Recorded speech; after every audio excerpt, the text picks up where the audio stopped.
Fala galera, eu sou Larissa Rezende, sejam muito bem-vindos ao Dimensão Cultural, o local mais geek de todo o universo. E bora falar de Star Wars, porque maio é o mês de Star Wars e a saga tá cheia de novidades. Andor é considerada uma das melhores, se não a melhor série em live action de Star Wars. E apesar de eu ter os meus poréns com essa série, e assim, o meu porém é o Cassian, né? Não dá pra negar que realmente a série entregou todo aquele clima de tensão de uma rebelião nascendo em meio ao autoritarismo do Império.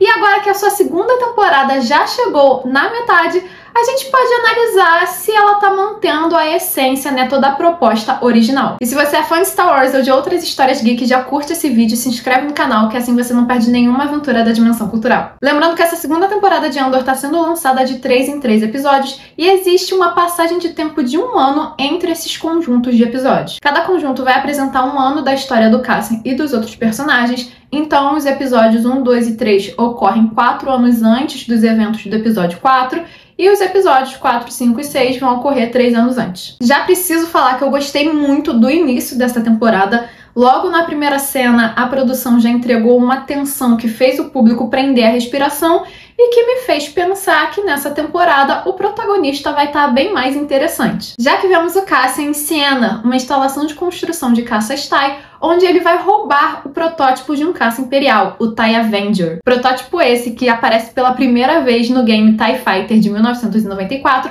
e que serve de inspiração para o caça do Kylo Ren décadas depois. Só que aí a gente tem uma quebra dessa tensão com uma pegada mais cômica quando o Cassian percebe que ele não sabe pilotar essa nave. E assim, eu não julgo, porque quando eu olhei os controles, eu também pensei, como é que se pilota isso, né? E assim, mesmo tendo essa pegada mais cômica, ela não tira totalmente essa tensão, porque a gente fica naquela preocupação, ai, será que ele vai conseguir escapar dessa base imperial? Será que ele vai conseguir pilotar? Será que ele vai conseguir sobreviver dentro desse caça? Só que depois de uma cena frenética de perseguição, ele consegue escapar e vai até um planeta florestal misterioso para encontrar o seu contato, o Porco. Sim, o nome do contato dele é Porco e é Star Wars sendo Star Wars. Mas chegando lá, ele descobre que o Porco foi morto por um grupo de insurgentes totalmente desorganizado que brigam entre si e fazem do Cassian um refém.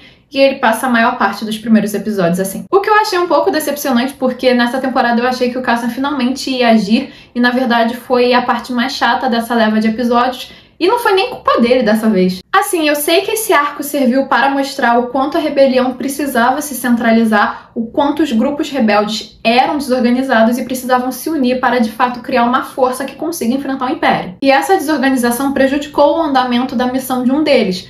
Mas mesmo assim foi a parte mais chata desses episódios. Quando Cassian finalmente consegue se livrar desse grupo super desorganizado e fugir, nós percebemos que ele estava em Yavin 4, que é a mesma lua do sistema de Yavin Prime, onde a Aliança Rebelde tinha uma base lá em Uma Nova Esperança. Nessa hora deu um quentinho no coração e aquela sensação de que nós estamos voltando para casa ao longo dos episódios dessa temporada.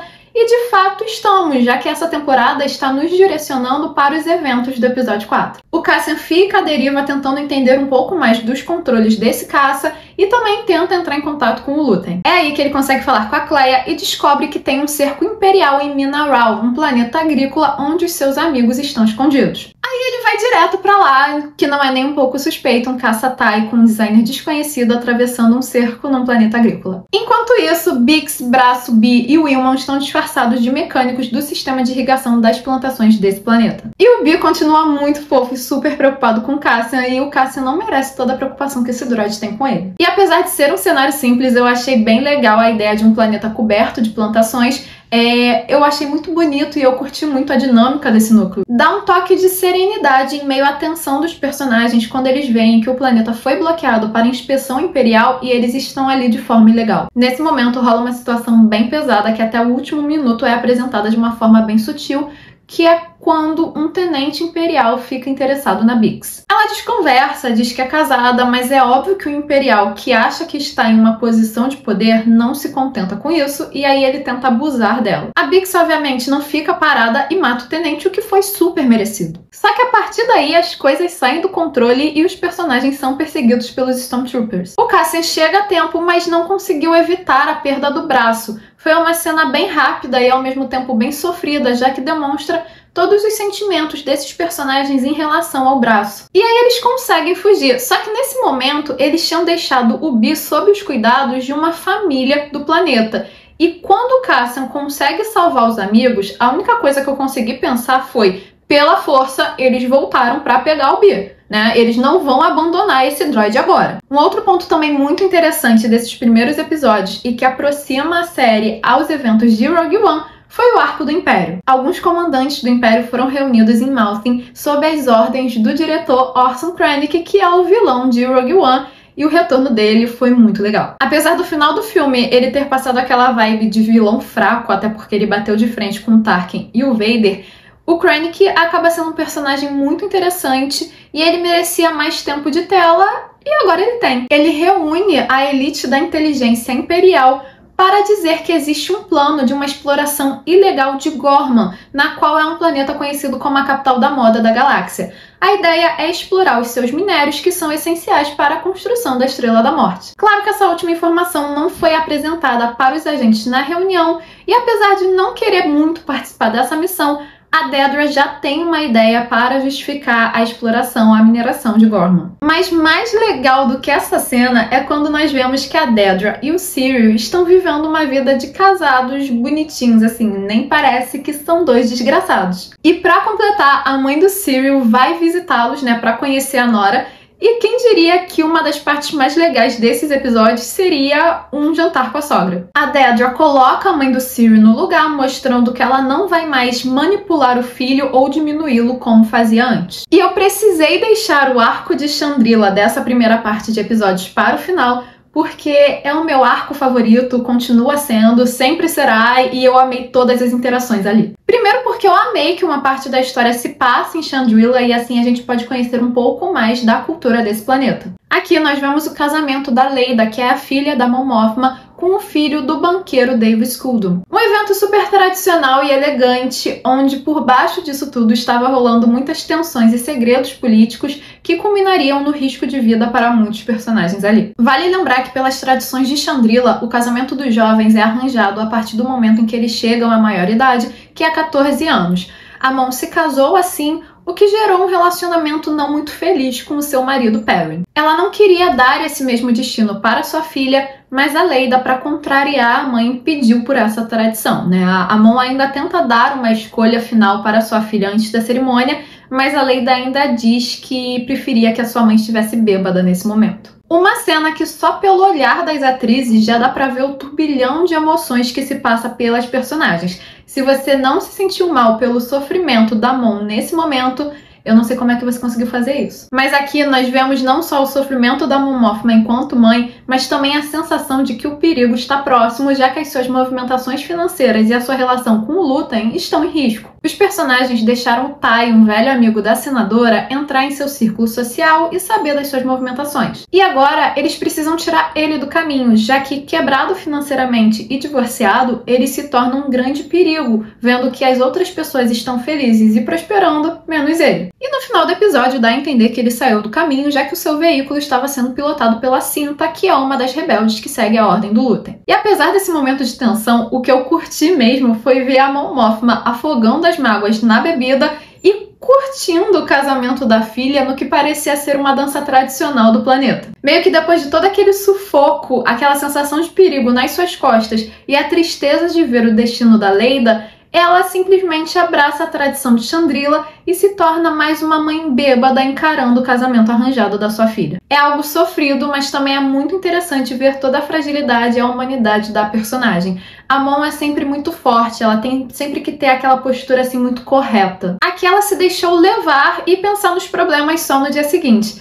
É uma pena que nós não vemos o dia seguinte e a sua ressaca, porque temos uma passagem de tempo. Com os episódios 4, 5 e 6, nós tivemos mais uma passagem de 1 ano e agora os eventos acontecem 3 anos antes da Batalha de Yavin. Aqui nós vemos o Cassian e a Bix levando uma vida de casados no que seria o subúrbio de Coruscant. Sem o Bee, eles não voltaram para buscar o droid. O tanto que eles não merecem a preocupação que esse droid sente não está escrito. Mas enfim, aqui eles vivem com o peso do medo de serem descobertos, né? A Bix até usa um tipo de droga como escape E o Cassian desconfia de tudo e de todos e se preocupa muito com a Bix e, sim, se preocupa de uma forma tão grande que até olha pra ela com uma certa fragilidade. Mas no geral nós temos os núcleos de história se chocando, já que o Cassian é enviado para Gorman para ajudar os grupos rebeldes de lá. E como é um grupo despreparado que tem o sonho, mas não tem a disciplina, ele recusa o serviço que acaba nas mãos da Vel e da Cinta. E foi um momento que equilibrou a tensão e a sensibilidade, já que a Cinta cai nessa missão por conta do despreparo da galera de Gorman. É algo assim que doeu muito em todo mundo, tanto nos personagens quanto no espectador, principalmente porque a Vel e a Cinta tinham feito as fases antes e elas não puderam aproveitar, né? Elas não tiveram um momento assim de paz, de serenidade para poderem viver esse amor delas. E também tem a questão de que o ataque rebelde funcionou porque o Império permitiu que eles obtivessem sucesso. O Cyril está como infiltrado nesse grupo rebelde e ele seguiu as ordens da Dedra sem saber o que isso significaria. Enquanto isso, nós tivemos algumas surpresas agradáveis com personagens conhecidos dando as caras, né? Aqui nessa leva de episódios, o Wilmon está numa missão com o Só Guerreira, que é um personagem que traz alguns sentimentos conflitantes. Confesso que eu fiquei bem empolgada com a aparição dele, mas quando ele começa a divagar e começa com as paranoias, eu fico preocupada pelos personagens à sua volta. Mas no final ele convence o Wilmon, dando a entender que o personagem vai se juntar ao seu grupo rebelde. Já o núcleo da Mon Mothma é mais modesto. Ela apareceu bem menos nessa leva de episódios, o que me desanimou, mas ela deu um show à parte. Primeiro, toda a sua sensação de revolta ao ouvir um discurso exaltando o Império no Senado, né? A gente consegue sentir toda a sua raiva, a frustração da personagem, aquela ideia de que ela precisa agir contra essa hipocrisia. E quando ela vai na festa que o Sculdun oferece aos senadores, nós temos uma aparição bem rápida do Bail Organa. Eu fiquei muito empolgada e logo depois muito triste com essa cena porque ele não foi interpretado pelo Jimmy Smits por conta de conflitos de agendas. Não desmerecendo Benjamin Bratt, que foi o ator que o interpretou na série, mas eu gosto muito do original e essa mudança de elenco me causou um estranhamento e afetou a minha emoção na cena. Em compensação, foi um espetáculo as alfinetadas entre a Mon Mothma e o Krennic enquanto eles observavam o acervo do escudo. Foi lindo ver a senadora se impondo diante de um diretor imperial na frente de todo mundo. E menção honrosa para Kleya, que teve um episódio todo seu, já que ela teve que se virar para tirar a escuta que o Luthen tinha dentro do acervo de artes do anfitrião. Eu tô gostando muito da Kleya porque ela ganhou mais espaço nessa temporada e agora ela pode mostrar o quão interessante ela é. Esse segundo conjunto de episódios traz um clima bem mais tenso, com uma pegada maior de espionagem e focando muito mais na expectativa que antecede a ação do que na ação em si. Muitos podem achar que a narrativa foi mais parada, que faltou mais ação, mas foi algo proposital para gerar sentimentos mais conflitantes e de agonia para os personagens e para o público também. Até porque os personagens começam a questionar o conflito que eles vivem entre agir pelo bem maior da galáxia e preservar as suas relações afetivas. E isso vai ser enfatizado na relação entre o Luthen e os personagens que trabalham para ele. O Luthen tá com os nervos à flor da pele, rola um desespero para fazer de tudo para derrotar o Império,